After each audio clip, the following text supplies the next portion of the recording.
Hello guys, nandito na naman kami sa panibagong adventure with our Boknoy, the Bajaj RE. At i-share ko lang sa inyo yung naging adventure namin sa Batangas, kung saan nag-beach kami ng aking YP. At syempre, ang ginamit naming service ay ang ating 3-wheeler vehicle. Okay, sama na kayo sa aming adventure.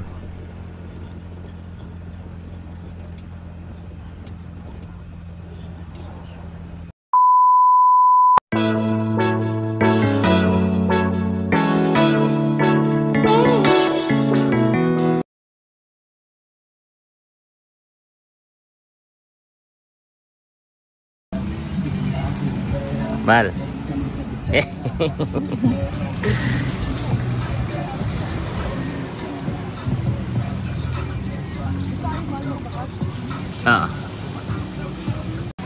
So, good morning mga kakuya dance. Andito kami ngayon. Saan nga tayo, mahal? Greenland Beach? Lian, Batangas.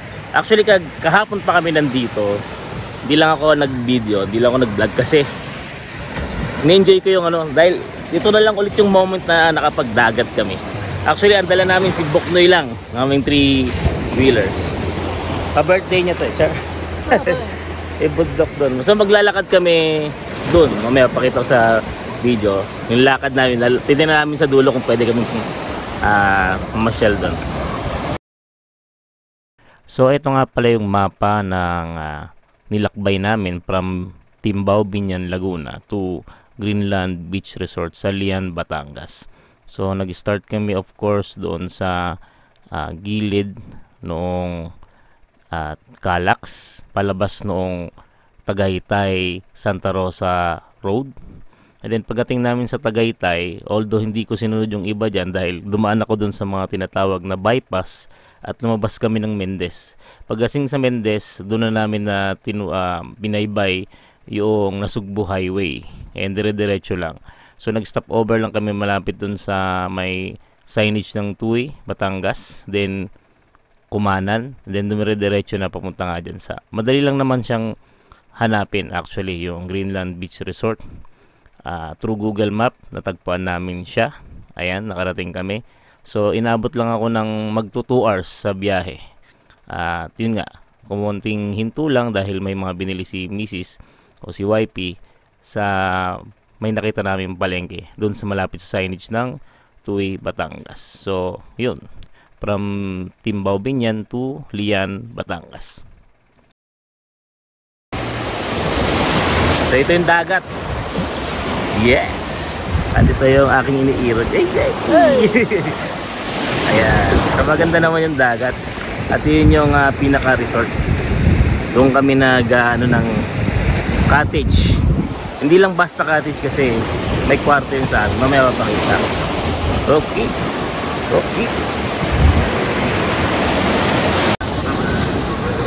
So ang kagandahan dito, yan nakikita nyo yan, may bundok sa tabi ng dagat. So kagabi, hindi lang ako nakapag video kagabi. Ganda ng dito. So doon kami pupunta. Doon.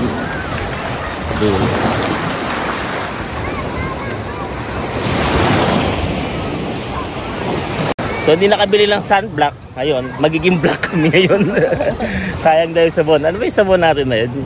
Yung ayun yung hindi ko video kasi late nila eh. Mga maliliit na parang alimasag. Ayan. Nakikita yun sa background namin. Yung bundok. Ang sarap sa tenga ng tunog ng alon. Ayun Yeah! Lalakad sa tabi ng dalampasigan. Tapos nalaglag yung iPhone. De, waterproof ang iPhone. Oh, wag lang natin testingin. Ayan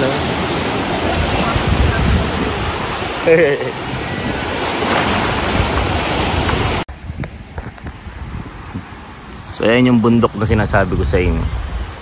Lapit na kami. And ito yung pinakadulo. Narating namin. Ayan. Mabato pala. Ayun si wife yun. So Andun pa yung pinakadulo. Doon sa pinakadulo yun, marami talaga akong nakikitang bato. Doon sa pinagliliguan namin kahit paano, okay yung dagat. Dito kasi nakakita ako ng lumot sa area na to. So, sandbar, char. Mal? Wait lang, puntahan ko daw siya. Mal, sandbar. Mini sandbar.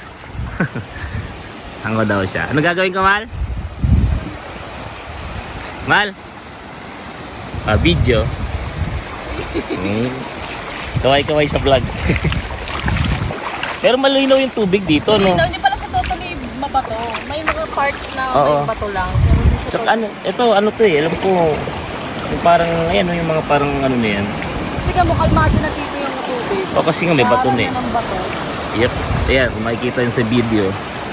Ang linaw ng tubig dito actually, yun yung, ano, doon kasi sa pinanggalingan namin. Sa bagay kasi nga, alam mahal, lumulubog yung ano, yung parang halaman. Yung may nakausli kanina eh. Tapos hindi na mo nakikita mo yung buhangin. Ano yan? Bigla siyang lumubog. Oh, may mga halaman pa lang. Ayun, yung bato, ang galing. Mahal, doon pa tayo saglit. Saan? Dito doon banda oh. Yeah, dala kami doon. Yeah. So ito yung pinuntahan namin mabato. Ayun yung pinakadulo. Kaya lang dito lang muna kami kasi medyo mabato na mahirap maglakad sa buhangin. Meron na siyang mga halo.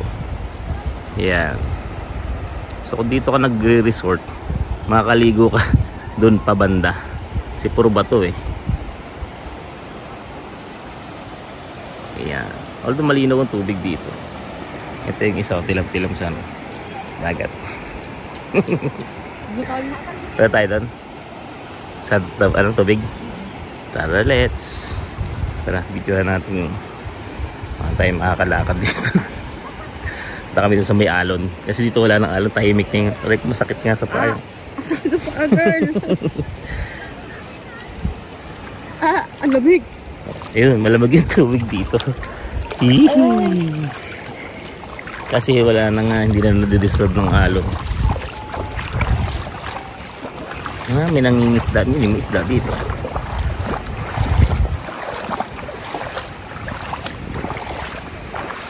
Halaman. Pagpagin na natin.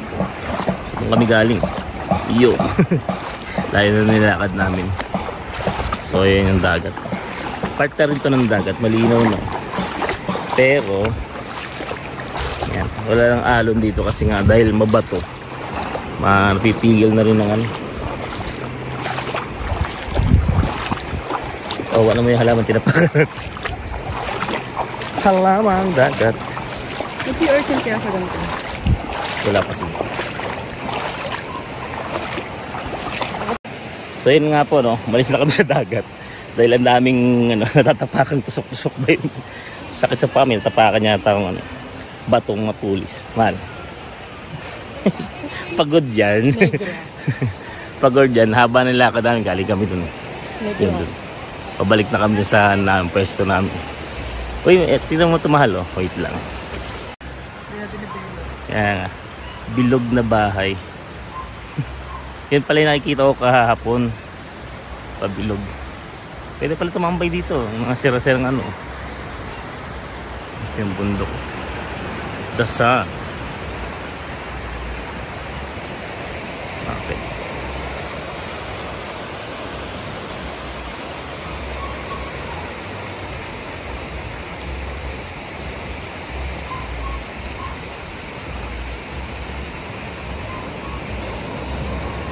Yan no? Yeah. Pahabol. Pahabol daw. Sunog ang mag-asawa. Hindi na ako may kilala ng mga estudyante ko. Pero napulfill na yung gusto niyang magdagat. March 1 kami dumating kahapon dito. March 2 na ngayon. So naghanap lang ako ng bakanting lote dito. Bibili ako. Wow. Ako pala mukha. Dagat. Mamaya may sirena dyan.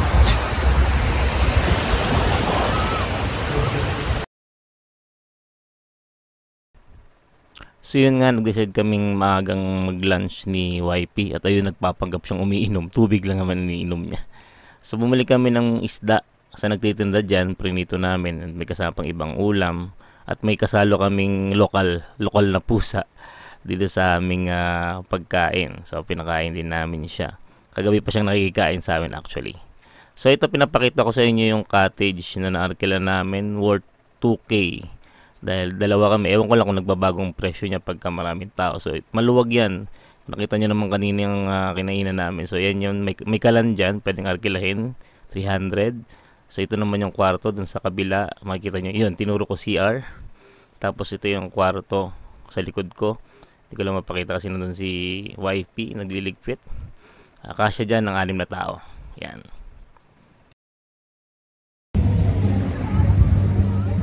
So nandito pa rin tayo sa Greenland Beach Resort sa Lian, Batangas. Ayan, magtatanghali na kasi kaya mainit na, kaya kami umahon na rin kami. Makikita nyo, may mga tao pa rin nung naliligo. Sabado ngayon, March 2. So expected maraming pupunta, kaya lang hindi pa ganun kadami yung tao ngayon.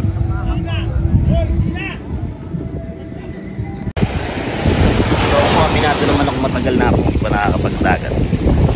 Laki na naman yung halo. Yeah. So sulit yung outing namin ngayon. Yan. Kaya ako payag na ako. So yung driving cars ay mula sa Binyan papunta dito sa Lian, Binyan Laguna, almost 2 hours inabot namin. So sulit yung nagastos namin dito para sa outing, nakapagdagat ulit. Ay, dadala ko ng alon. So, yung alon na bumabalik. Yan. So kung gusto niyo naman na yung sulit, ibig sabihin mura na outing na sa dagat, tapos maganda na yung magiging accommodation niyo dito sa Greenland Beach Resort, pwede. Ayan yung dagat. Hindi rin naman kayo mahihirapan ito pagdating sa mga kailangan nyo kasi may tindahan gaya niya, no? At doon din sa lugar namin, ay, katabi nga ng aming ano siya, cottage na may kwarto, no? 2,000 na yun. So pinakita ko naman sa video kanina. So good for yung kwarto actually. Kahit nga 6 pwede. Ayan. So kung kayo, mga kailangan kayo, may tindahan naman, meron nga sa may entrance din. So hindi rin kayo mahirapan sa mga pangangailangan nyo. Tapos sa may labasan, meron ng tawag dito, Alphamart. So ito yung pinaka-parking ng resort and nagre-ready na rin kami para umuwi. Kaya ayun, si Buknoy, pinatras ko na. Naantay ko lang si YP kasi bibili siya ng halo-halo. So uwian time na. Mga yan, alas 2 ng hapon. Gaya din ng alis namin ng March 1 mula dun sa Binyan.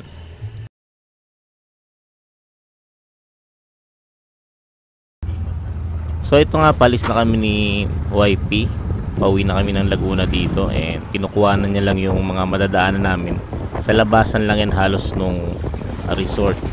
Palabas siya ng main highway. So natuwa siya sa ginagamit kong camera kasi ginagamit kong camera dito is yung iPhone 11 and ginamit niya para mag-video sa mga nadaanan naming mga bundok. Kasi although meron namang ganyan dito sa Laguna, so hindi ganyan kagaganda, no? Actually habang naglalakbay nga kami palabas, meron kaming nadaanan dito so puro kasi damo ito, yung iba natuyo na. Kaya ito isa sa mga nadaanan namin parang nasunog. Yan. So meron namang umattend ng sunog na yan, yung Bureau of Fire Protection natin, officers ng Batangas of course. Ayan. So kudos sa kanila. Ayan. Palabas na kami yan ng main road ni YP. So mga ilang video clips na lang ng aming biyahe pa uwi galing Batangas going back to Laguna. So sa nakikita nyong video, ayan, lagi ako nasa outer lane dahil yun yung sinasabi ng batas. Paggagamit mo ay 3-wheelers. At yung naririnig nyong ingay ay lecture namin yan kasi may online class ako. And I think this is Tagaytay Bypass Road. Ayan, inabotin kami ng mahigit 2 hours sa biyahe kasi traffic Sabado eh. So ito ay alam ko shortcut palabas na ng Tagaytay Santa Rosa Road. So salamat sa pagsama nyo sa adventure namin hanggang sa susunod ulit naming biyahe with our Bajaj RE Cebu Kunoy. Salamat Kuya Dens. Thank you very much.